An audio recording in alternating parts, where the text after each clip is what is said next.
Our CPF system has been improved and enhanced over many years and decades.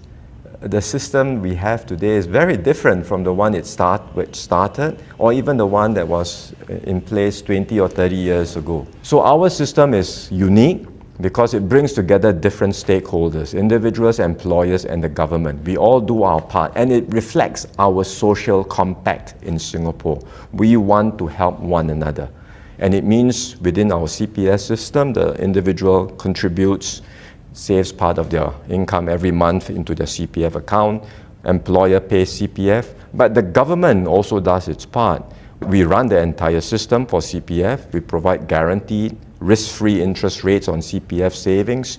And importantly, we provide additional support for the more disadvantaged and vulnerable groups in different ways. We have a CPF system that can look after individuals' retirement, housing, and healthcare. While the system is designed for retirement primarily, it is a system that has also enabled Singaporeans to take care of their own healthcare needs. They can use their MediSave for hospital bills and also for payments of the insurance premiums.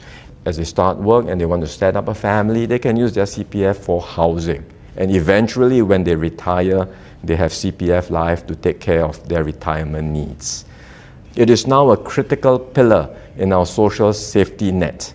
While it is a good system today, we are not resting on our laurels. We will continue to improve and enhance it and make sure it remains a critical plank in our social support system and can meet the current and future needs of all Singaporeans.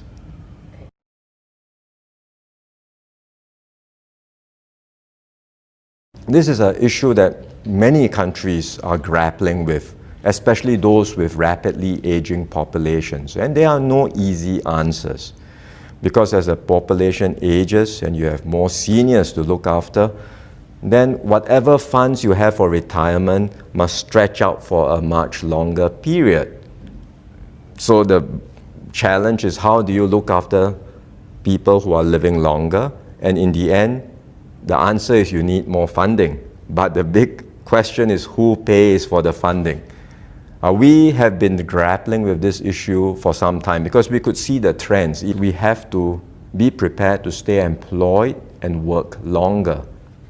And that's why we have been talking about raising the retirement age and the re-employment age for some time. Today, our retirement age is 63. The re-employment is 68, which means employers must be prepared to offer the seniors a contract to work up to a re-employment contract to work up to 68. And we have shared that we plan to raise this to 65 and 70 by 2030. But we also know that it's not easy for people, for older workers, to stay employed. And so we are not leaving Singaporeans to fend for themselves. It's one major reason why we are investing so much in skills future. And we want to make sure that we continue to reskill and upskill our older workers, give them a substantial injection of new skills so that they can stay competitive and relevant. And of course, all of us must start to change our mindsets and attitudes. What we want to do is to assure every Singaporean that so long as you make the effort, you work consistently throughout your lifetime.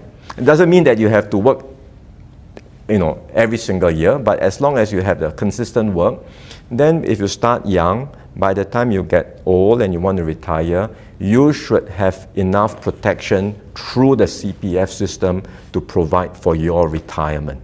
That's our assurance to all Singaporeans.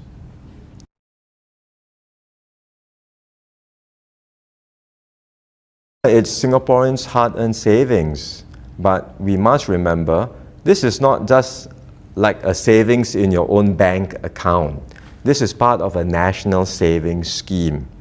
And there are many different stakeholders and parties contributing to the success of this scheme. And we are coming together as part of a compact to make sure that this scheme works not just for the individual, but also addresses important national objectives, looking after Singaporeans' well-being, ensuring everyone is able to buy their own home, gets looked after for healthcare, and importantly, has sufficient funding and savings for their retirement. We understand individuals want more flexibility, and we provide some flexibility. After all, if you believe that you can invest your CPF monies in a way that earns more than the government risk-free return, you are free to do so. And we provide, for example, some allowance to use CPF for housing, even for your children's education. So there are some flexibilities provided, but we have to manage the amount of flexibility given, because if there's too much flexibility and individuals were to withdraw all of their CPF prematurely, spend the money, then how will they have enough monies to look after their own retirement? And that's the balance we have to strike. Ultimately, we are trying to design a system that can cater to the diverse needs of Singaporeans, but would also serve the long-term interests of Singapore and Singaporeans.